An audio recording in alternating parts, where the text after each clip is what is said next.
शरद पाणिग्राही जिला अध्यक्ष बाबा साहेब आंबेडकर विचार मंच नवरंगपुर जिला। कौन है असुविधा ना तो थाना जाइए आमे उमरकोट थाना रे गोटे एफआईआर देचु।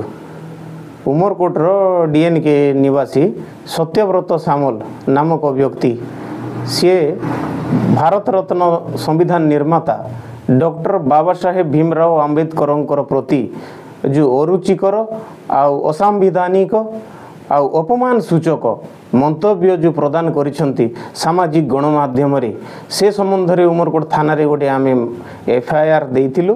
ताहा मामला रुजु हेइछि से श्रीयुक्त सामल को विरुद्ध रे एवं श्री सामल को तुरंत एई महापुरुषों प्रति अपमान करिथिबारु तांको तुरंत गिरफ करिबा एवं अरेस्ट करिके तांको जेल हाजत रे पुराइबा पई बोली करी थानाधिकारी निकट आम दाबी करूँ।